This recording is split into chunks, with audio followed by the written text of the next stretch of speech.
Pacquiao tiyak na matutuloy ang bakbakang Manny Pacman-Pacquiao at Ricky the Hitman Hatton dahil sa problema sa hatian sa kikitain ng laban. Habang hindi pa daw ito planchado, aasikasuhin muna raw ni Pacman ang posibleng pagsasama nila sa pelikula ng Hollywood superstar na si Sylvester Stallone. Makitama muna tayo kay Chino Trinidad.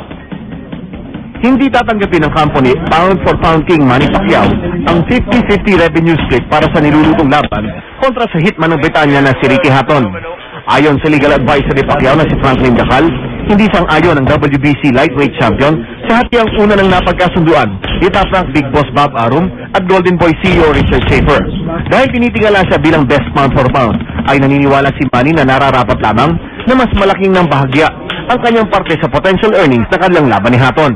Dagdag ni Gacal na pinarating na nila kay Arum na kung hindi babaguhin ang hatian upang pumabor kay Pacquiao sa 60-40 split, ay mamarapati na lamang nilang maghanap ng ibang kalaban. Sa pahayag naman na lumabas sa Telegraph Sports sa United Kingdom, sinabi ng nagpagsalita ni Hatton na si Gareth Williams na may verbal agreement na sila sa Top Rank ukol sa 50-50 na hatian. Dahil dito, mukhang balik sa negotiating table ang laban ng Pacquiao-Hatton. At habang naghihintay sa kanilang counter-proposal, ay pagkakaabalahan muna ni Pacquiao ang kanyang movie career. At kapag naayos ang lahat, ay sa Hollywood dadalhin ni Pacman ang kanyang pag-arte upang makatambal si Sylvester Stallone na nakilala dahil sa kanyang pagganap bilang Rocky sa nakalipas sa 3 dekada.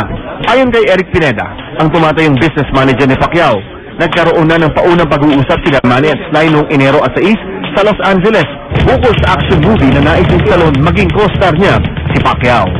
Chino Trinidad, Tutok, 24 Oras.